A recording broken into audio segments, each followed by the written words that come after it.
Namaskar, Sat Sri Akal, Jai Hind, Jai Bharat. Today's program is about again Khalistan, but this particular case, we are going to discuss the international ramifications and international dimensions of Khalistani movement. I have with me two very distinguished guests from overseas. We have Puneet Sahni, who keeps a close eye on these Khalistani elements and also exposes them regularly and studies everything deeply. And we have Mr. Balraj Deol, a veteran journalist who stays in Canada and who has faced many attacks from Khalistani goons. And as we begin today, we will begin with a very pertinent question. As we know that Khalistani movement 1.0 died in about 93-94, and it took toll of thousands of people, of 60% of whom were Sikhs. And there were attacks on them. They tried to create a friction between Hindus and Sikhs. They failed. In fact, Pakistanis admit that this was a failure why they did not succeed, because they could not break the bonds between Hindus and Sikhs. And finally, when it ended, now we find Khalistan 2.0 being tried again, where the supporters are more from overseas than in India. You don't find them in Punjab, just small fraction of them, but they are much more audible and visible outside India. So you look at the international project of Khalistan. That is how we start. So I'll first ask the question to the veteran Shri Balraj Deol. And what is the difference between that you see between Khalistan 1.0 and Khalistan 2.0 now being tried? Balraj ji. Namaskar ji. Sharda ji, when we look at the Khalistan movement number one, it was an emotional stage after 1984 Golden Temple incident, and then anti-Sikh movement or riots, as people call it, or murders of Sikhs, innocent Sikhs in Delhi. That was an emotional stage, and a lot of Sikhs living overseas felt that it is injustice to the Sikh community and there was no redress. So emotionally, a lot of people joined this movement. But at the same time, parallel to this feeling of victimhood and injustice, there were the terrorist organizations sprang up. And those organizations such as Babur Khalsa, ISYF, Dal Khalsa, different commando forces, and so on, Tiger forces, whatever their names were, uh, they were there, but they were not cooperative with each other. And there were times they were quarreling with each other, not only in Punjab, overseas also. Like here in Canada and USA, they formed World Sikh Organization. So WSO and ISYF was not like seeing eye to eye. Same thing with Babur Khalsa, and then Babur Khalsa split up in different countries and in small factions also. So there was total lack of cooperation between those Khalistani outfits, which were militant outfits. And same way, the moderate factions in Punjab, they were also at each other's throat. Uh, then by 95 or 96, we felt that it is gone. You mentioned 94, but there were few incidents like murder of CM Punjab Jant Singh in 95. So I feel after 95, this movement was gone. So when we felt that this movement is gone, that is when Khalistani started building it from bottom up.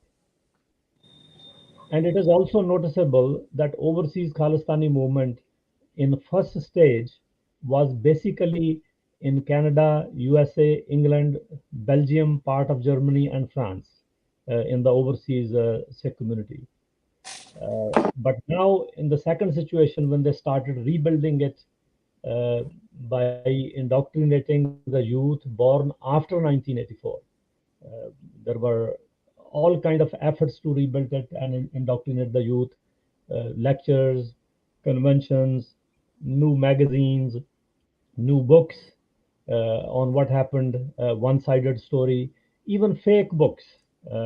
Puneet knows, I gave him a copy last time.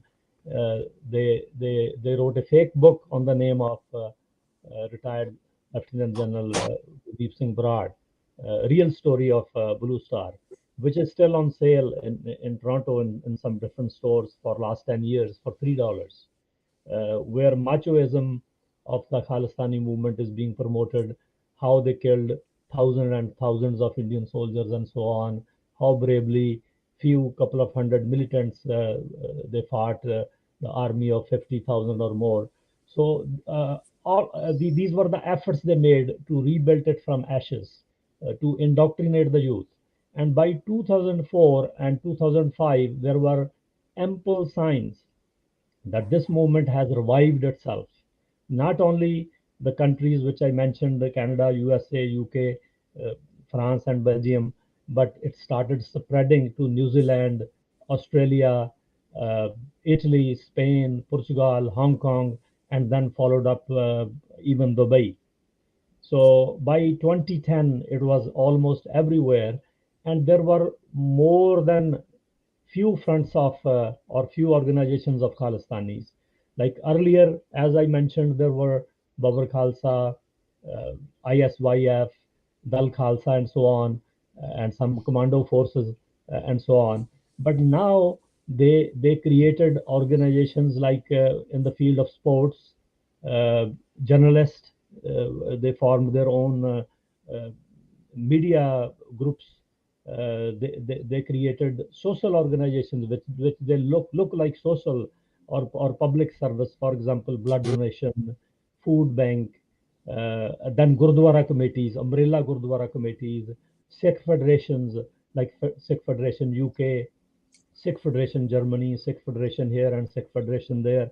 So there were many titles they, they they made for a number of organizations. So, Balrajji, all these years when this was happening, didn't the government know about it? And with such huge exercise, who's actually funding them? From where the funds come? Well, there As was where they naturally are, from where does the fund come? naturally Sharda-ji Pakistan was behind it. ISI was very active behind it, and some Pakistani activists they were seen around. Uh, I won't name them. Even in USA, some are affiliated with some UN organizations. They were working with Khalistanis. Uh, I think one of Dr. Chima, who was based in Britain and now I think probably in USA, he was making rounds of Khalistani conventions uh, in every country, including Canada, and he was on radio talk shows and so on. So Pakistani hand was very visible, So but don't before bursting on India, that is happened only last 2 years back or 1 year back. It was already very active in overseas countries, right? I missed your point. I said that you said it was already active. These groups are already active by 2004, 2005, right? Yes, Because by we in 2004 India, and 5. No, while that's we in what I said. India, By yeah, yes. in India we saw it only somewhere around 2 years back. No. By 2010, the movement was very strong and it had already gone to the countries like I mentioned Australia, New Zealand, I'm talking of Hong India. Kong, In India we saw it Portugal, only. Italy. Uh, Actually, Shardaji, the Prime Minister of Canada in 2010, Mr. Harper mentioned uh, at the anniversary of Air India bombing, 25th anniversary, he issued a very strong statement asking the politicians of all stripes not to promote and engage with such element, the Mm, militant element, and discourage them at every stage. And he said in his statement that this group of people, they are they are importing the grievances from India, then they are gathering strength here and exporting it back to India. mm, This is 2010, and it is Prime Minister of Canada. I'm not quoting like exact words, but that's what he said. mm. That Right, they are exporting it back to India. So right. even if Indians were not aware of it, and Mm. Prime Minister of Canada was, then something was wrong at the other end. That's very serious issue to bring out. And So, what I want to mention is that all those organizations of different stripes and different fields which sprang up after year 2000, they were more cooperative with each other. They were not quarreling like the old Right, Khalistani groups. right. So that is They, a. they, they, they started cooperating with each other across the board. Even today, Mhm. Puneet will know that if anybody says something on social media which Khalistanis dislike, they will all gang up on you True. from many countries, from many backgrounds, from many organizations. They will go after you. They will lobby you to bring your account down from Twitter or Facebook or whatever. So there is a lot more cooperation than Mm. before. There are a lot more organizations. Community is many-fold more now in the Western countries than in 1984. It is probably 20 times more the size. and Mhm. and and even the institutions, as gurdwaras are very central to Sikhs. It is also a kind of place socially to meet. uh, Deaths or births or marriages are conducted there. So they are centers of activity, and there are very large gurdwaras now, and they have lot more funding, lot more donations now. So lot more donations can escape from there. Lot more people go there. So your target, if you were targeting 200 people in one gurdwara for your propaganda, now you are targeting maybe 5,000 a week. Right. This brings me to So Puneet. I'll take to Puneet Sahni. Puneet ji, what Balraj ji has said, though that is quite alarming, but are they getting the same kind of support they were getting in Khalistan 1.0 in Punjab? And whether the Sikh community in overseas is more in sync with Khalistanis or more against Khalistanis, though they may not speak up. So Ratan is several. So what you said and what Balaji said actually is both is right. So it is a perspective, right? So if you look at, I will just like disagree with, I would say even during the Khalistan period, the thing is, of course, we believe, this was such traumatic events that they should have had like a huge resonance. But actually the data points otherwise. So the most remarkable research, and that was actually done in Maja by three great professors of Guru Nanak Dev University, and they are Jagrup Singh Sekho, Harish Puri, and Paramjit Singh Jaj. Two of them are Sikhs, and I would say like all three of them are like pretty much left to the center, right? So they don't have any sympathy for RSS or BJP. Or actually, they are pretty antagonistic. So now they don't speak against Khalistani; they write only against, the. So, anyways, what their study had found. So, for example, when they asked people, "Why have you joined this movement?" Whether you joined for Khalistan, whether you had joined for Bindramale, whether you had joined for Delhi killings, whether you had joined for Blue Star, the total was 10% of that. Okay. 40% has said Shokiya Tor Singh. And it was not that they had said, it was their village has said, कि ये मंडीर रल गई सी, they got into bad company, कोई भी खांदे पीते करता नहीं सी, there was nobody from a good home. And, they actually did all this study, so the average age of a militant in 90s, like when it was the bloodiest, it was only 1 year. But in 1 year, he would have access to 50 women. Like they would rape 50 women. And again, it's a very, very traumatic time. So the thing is, uh, and at that time, I'll tell you, like, let's say Bhindran Wale, right? So Bhindran Wale actually only fought one election in 1980. He didn't fight, but his right-hand man, the son of his guru, his name was Amrik Singh. He made him fight a Gurdwara election against, a great patriot and a great soul, Jeevan Singh Ji Umran Uncle. He was an Akali. And Amrik Singh lost a Gurdwara election of HGPC. So I am making the case, it's a very popular misconception. Like if you actually look at data, they didn't even have support then. People were, like it was just chaos. There was like no law and order. And, like a lot of people joined for the, attraction of gun or for survival or for this thing. But actually it was not support even then. But what is it? Even a small percentage who doesn't believe in rule of law, who believes in violence, can create untold havoc. So that we True. have to understand. It's not the, only 10% Sikhs are Khalistanis. And even if like 3% are there, and if the government fails to, lose its rate, like what we saw in Janala, then you can see a bloodbath all over again. No, that is one point. Now, what you said was, like who is funding them? So of course, Pakistan was supporting them. I'll tell you, Ratanji, there was a lady, I connected with her on Twitter. And, she's a commentator. She writes for, Times of India. And today she just shared this article, and she was, worked at UN on all these places. She said in 1990s, when she was at the UN, she was, there were Khalistanis represented in 1992, but Dalai Lama was not allowed. So True. Pakistan gives them, like diplomatic backing and all these things and get these people. But the thing is, and there is a lot of research into this. We can, that will take, these gurdwaras are basically self-sustaining. They're not just self-sustaining, but they are very, very, very lucrative business. Like you can make millions of dollars. So it's not Pakistan has to give you money. Actually, if you see, like, so I don't know what happened in Sacramento. It's a developing story. But, like I have given, for example, I live in New York. So, there is one Gurdwara has been so many times in New York Times. And if you see why they are fighting, so they are killing Sikhs for the Gurdwara control. Because it's $1 million thing, and, they get money from the government, like you can do all kinds of things. So actually, the thing is they have captured, or these criminals have captured Gurdwaras. And they have no like compunction in using violence as well, because it's not about, the control and what you're going to say to a congregation of 3,000 or 5,000. It's a question of controlling millions of dollars. So I also see that, the kind of abuse that they give to Hindus, women, and non-Khalistani Sikhs is not the language that I heard and read during 1980s.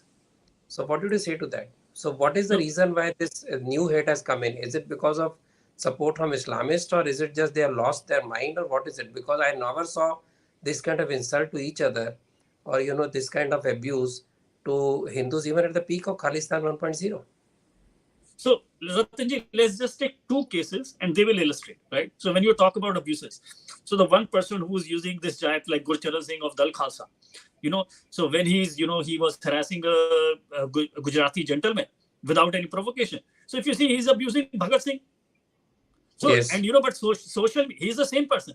And what social media does it basically, of course, these things, outrage gets viral. But like that person cannot win anything. And do you think any Punjabi supports this kind of nonsense? But yes, it became news, and even I had to comment on it. He's abusing Bhagat Singh ji. Now let's look at the other thing. When they were talking about Brahmin women, I actually knew people who were there. This happened yesterday in California. And I tell you what happened. So, for example, there were about 200 Indians who were basically in favor of the Indian government. And there were only 7-8 Khalistanis with the flags.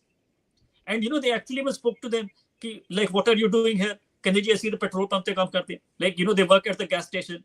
Can they, paper nahi hai, like they don't have like legal documents. Can they appada dihadi lane aaya? Like, we are for daily wage.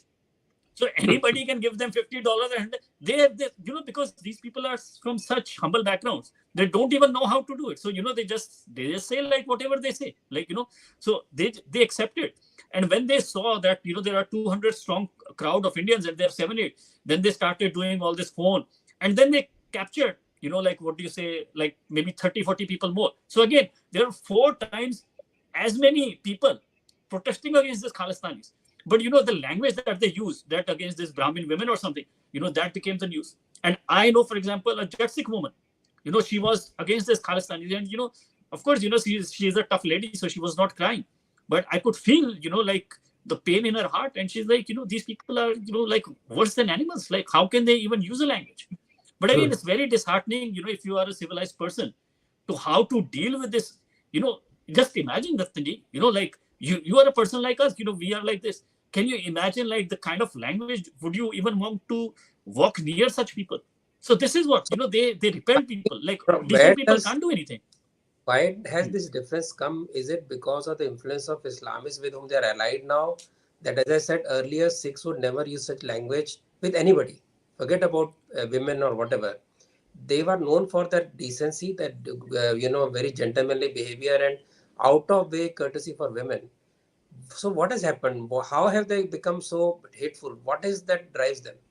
No, again, you see, like, again, the same person who is, like, for example, what do you say, this Gurcharan Singh, for example. No, you say Sikh, like, if you do, people have posted on Twitter, he is going to all these Pakistani banquets. He is saying Yasin Malik is great, Burhan Wani is great. So these are people, Ratanji, you have to understand, okay, there might be, as Balraj says, and I agree with him, and, it is my honor that I'm in the same program with him. Balraj is an inspiration as well as a lesson. What will happen to you if you take on the Khalistanis. But what I was saying, they are basically, so there might be some ideological committed, but it is also ghar ki roti. It is also like daily like bread and butter for some people. Like they have like nothing to do except this Khalistan, Khalistan, Khalistan, Khalistan, Khalistan, Khalistan, and that's basically what they do. They have like no productive means to their life. So if like that guy who is getting what do you say, like pictures with saying Burhan Mani is great or with Yasin Malik, what do you think he does? This is what they do. This Bhajan Singh Bindar who was doing it. They found out there people dying outside Gurdwara for fight, and he was not convicted, but there was like FBI was after him because there was like serious doubts like that he's doing gun smuggling or something. So it's basically mafia.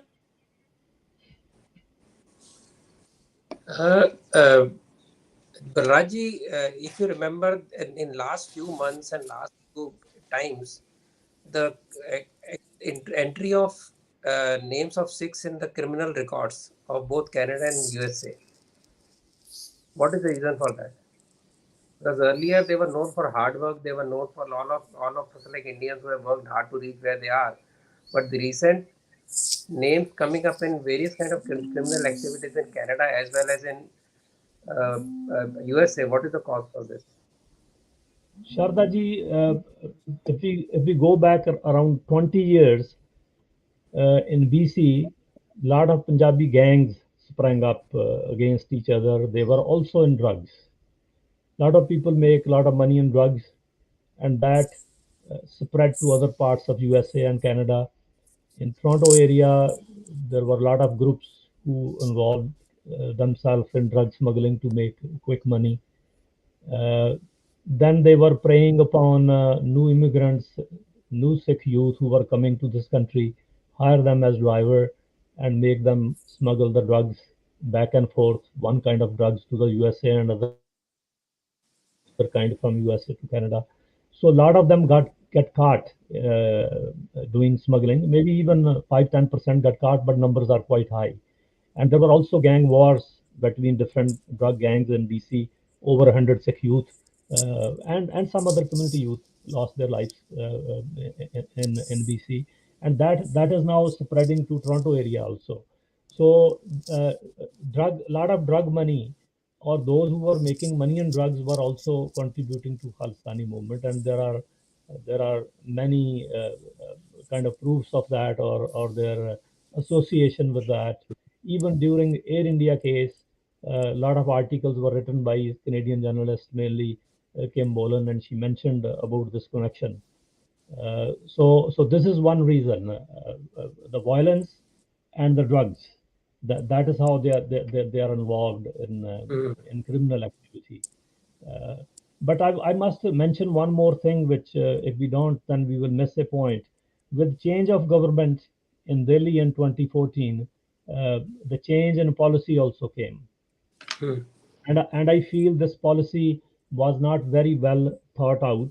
The government of Narendra Modi somehow decided that let's eliminate the blacklist. They eliminated the blacklist. They even welcomed some Khalistanis, give them VIP treatment. Uh, Government without taking anything in return. Like there was nothing that okay, we will remove the your name from the blacklist, and we expect you that you will change your behavior. There was no such thing of any kind. It was kind of one-way street. Okay, eliminate the blacklist, let them visit Punjab, and government felt, or the policymakers felt that these people, they don't know the ground realities of Punjab. There is no Khalistan movement in Punjab. When they go back to Punjab, they will change their mind. That was expectation on part of the policymakers. But they failed to understand the Khalistanis were fully aware, and they are fully aware at this point. They were fully aware at that point of the ground realities in Punjab. They were not like naive that they didn't know about it. Actually, they were and they are fighting to change the ground realities in Punjab. True. That is where the policymakers missed. So you see that government has put trust in wrong people. They put trust in wrong people, and their assessment was wrong.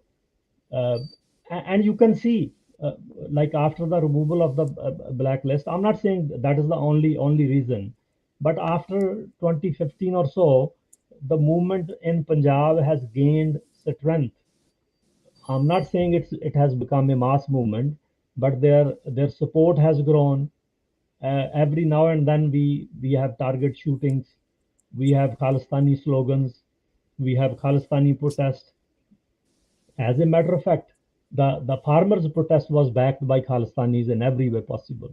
Although there were communists, Congress, Naxalites, AAP, and other groups behind those farmers who are mainly left-leaning groups. But the Khalistanis overseas were their backbone to internationalize this movement and to generate media support as well as financial support for this. So the Khalistanis were left, right, and center behind this movement. So the expectation of the government that they will change when they will see the ground reality was totally wrong. And government was wrong, or the policymakers were wrong on one more point.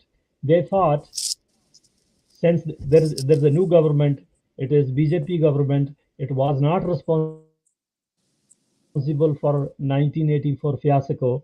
So let's dump that on the Congress party, and we will have good relations with all the Sikhs, including the Khalistanis. They were wrong again, because Khalistanis are working on two-nation theory, just the way Muhammad Ali Jinnah did before 47 and achieved Pakistan. So they are working on two-nation theory. They are promoting every step of the way that Sikhs and Hindus are two different nations, not two different communities, two different nations. And in this case, their main target becomes BJP, RSS, and other associates and their supporters, not Congress, because Congress calls itself at least secular. That, oh, we are secular. Whatever they done, everybody can see. But the main target is BJP and RSS for Khalistanis. If they become friends with BJP and RSS and curse the Congress for 1984, they lose the focus on two-nation theory. So government policymakers failed to assess the situation, and Puneet can give you several examples how they're moving toward this two-nation theory. When they banished the Sahajdari Sikhs from SGPC, it was moving toward two-nation theory. That was behind it. So They Puneet, are creating a Sikh calendar. Haji, They are creating a Sikh calendar. They are saying we have nothing to do with Bikrami calendar. And Puneet can tell you better how in Gurbani and writings yes, of Guru Gobind Singh have mentions about dates and so on of Bikrami calendar. They are ready to get away with it, to create a separate calendar, because they think without a separate calendar, they can't have a separate identity. That is to achieve that two-nation theory. that brings me to the role of SGPC. Government policies you have already explained, Balrajji. So since you brought in SGPC, so do you think that SGPC is playing double games, Puneet? No, SGPC is playing a very straight game, G. Like SGPC is like, Ratanya, I brought it out in a lot of detail. They act exactly like, like Muslim League. And what Balaji has just made 2 points. These 2 points are not in the public conscience, and these are understanding. And that's why he's such a, great understanding of this movement. But you look, for example, this is what Mr. Ambedkar said about how Muslim League is. So he said this is like a gangster method of politics. So what it does is you claim yourself as the victim, then you indulge in violence, and you push it, and then when the other side does a little bit of violence, then you cry you are a victim again. You cry louder, and it becomes like a vicious circle. This is what they have done. They always indulge in violence. They always justify violence. They always cry they are victims. So SGBC, of course, is hypocrite. You can say hypocrite, but it's not. If they're game, you just see word to word for Muslim League. And again, this do qawmi nazariya of two nationhood, this is also the coming from there. So this is what they are doing. Again, they want to deny everything. Like, Sahibzadas, no, this is Veer Waldivas, we don't want it. Kashi Vishwanath, they want to deny that Maharaja Ranjit Singh, gave so much gold. Then, Ram Mandir, the Sikhs and the Nihangs played a role. They want to deny it. Anybody else, would lap it up on this is our legacy and celebrate it. But basically, it undermines their narrative. So they are, ready to reject the gurus, what they have said, what they have stood for, things that make us proud. But they're fine as long as, they work on it. So the SGPC is working on a very, very clear agenda, which was the agenda of the Muslim League, and they act exactly like the Muslim League. Now I'll take to the last part of the discussion. As the days move, as we see the activities happening, as we see the activities of government or Khalistani goons in overseas or in India, since now there is more of it coming from overseas than in India, I still see the noises louder outside India than inside India. That is very clear. But the way things are moving, what do you see the future of these people and future of this disturbance now, Khalistan 2.0? Then I'll let Balraji close that discussion. Haji Puneet, to you. Sharda-ji, I'll let him speak. Then sorry. Balraji, Haji, पहले पुनीत बात कर ले, फिर आप close करिएगा. Hanji. So you see, Ratanji, actually, if you study the militant movement, at that time, it was also the same. So the thing is, they had, like Balaji said, they had no coordination. They were always quarreling with each other. And what SGPC has done, because SGPC has no, its all entire agenda and ideology is anti-Hinduism, right? So they have no positive thing. And so there is no grounding on which they can stand. So if you read through the history of well, always through a Kali politics, even before terrorism, the hecklers veto once. So basically, whoever claims the loudest that that I'm not a sellout, everybody else is a sellout. He creates the loudest noise. He basically wins. There is no democracy. There is no argument. There is no scholarship. They run by hecklers veto.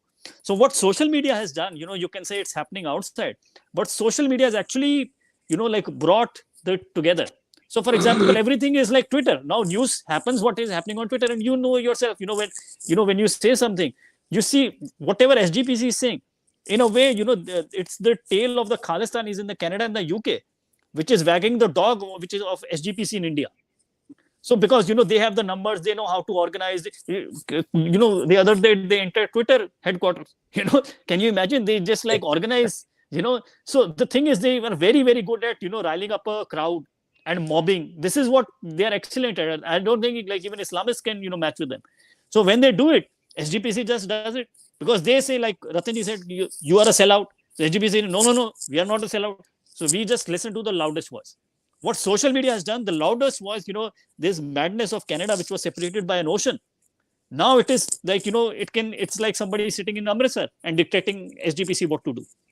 So that is why I think, now we should not say it's abroad and India, because social media has removed all this distance.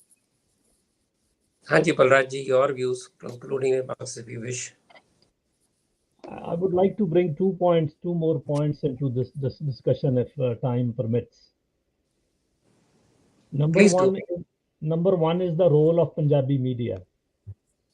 The Punjabi media, the Khalistanis created a lot of their media groups, and there were independent media also which were out of Khalistani hands.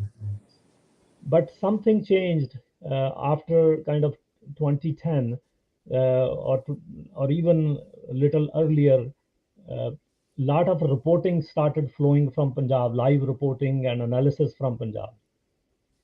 So a lot of these media persons sitting in Punjab, they started reporting for a number of outlets in a number of countries.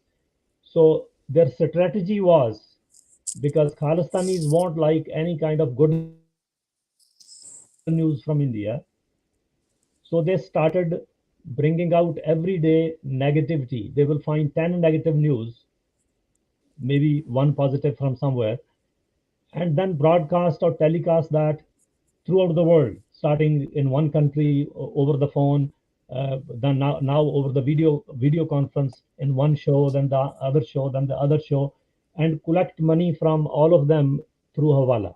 So they were getting payment by Hawala, and they were reporting negativity, and they were promoting in turn, they were promoting hate toward India, that there is injustice of all kind. They won't let even anything positive slip out of India into the ears of NRIs living overseas. And this included that Punjabi media also, which was considered friends of India, and they were getting a lot of benefit from the government offices overseas in Punjab and in India. They also played the same dirty game, and nobody noticed it.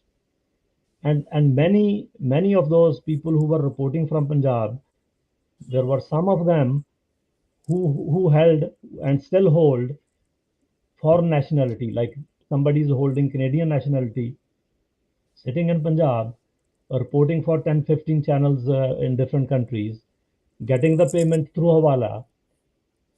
The person has no journalist visa.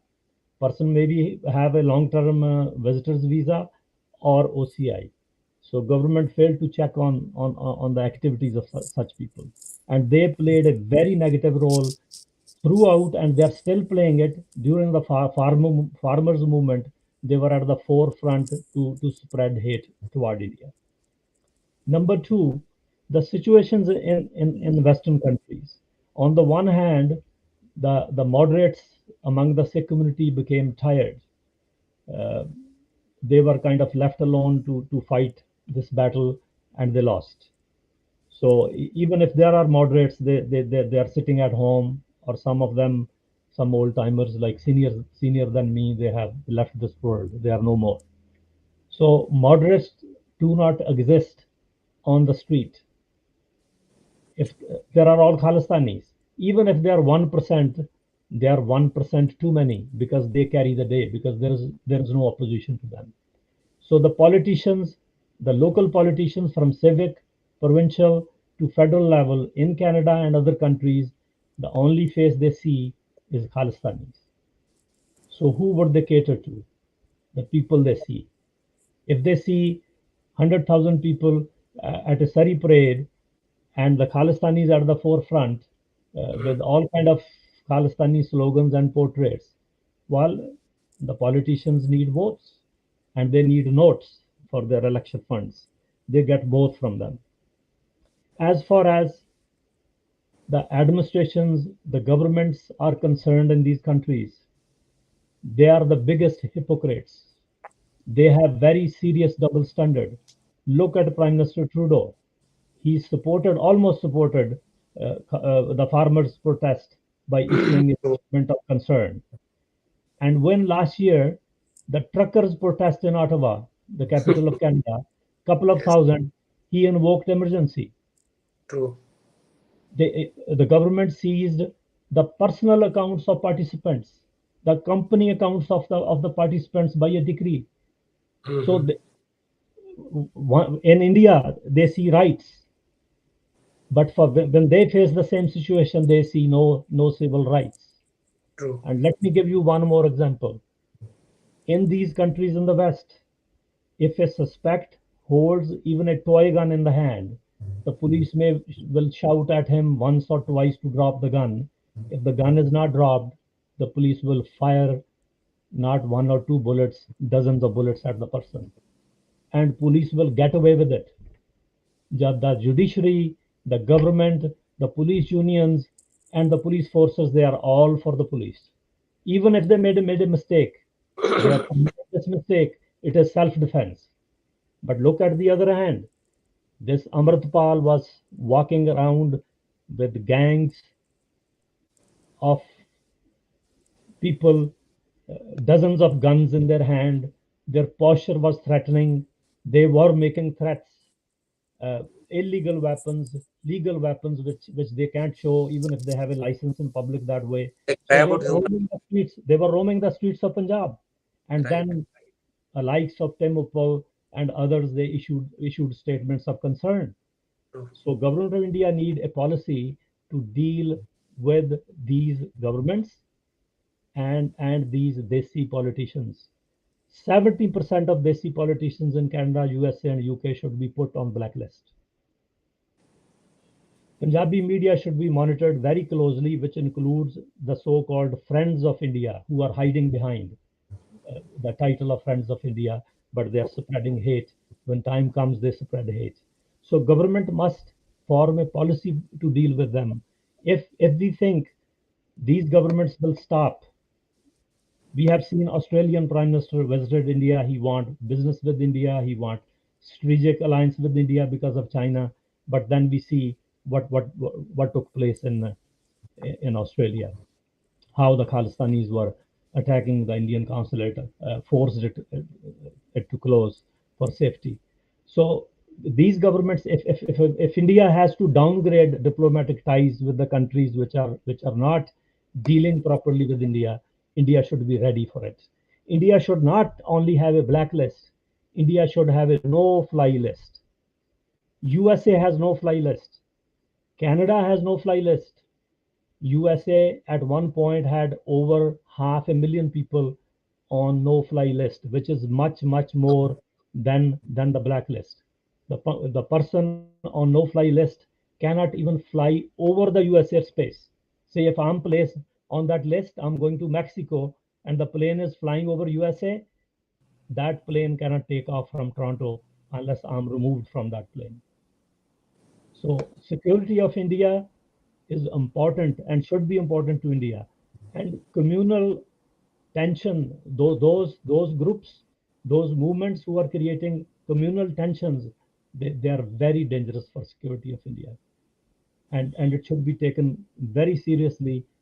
And if India needs to downgrade diplomatic ties with such countries, India should not hesitate to do so. Before I close, Puneet ji, want to add anything? Last remarks?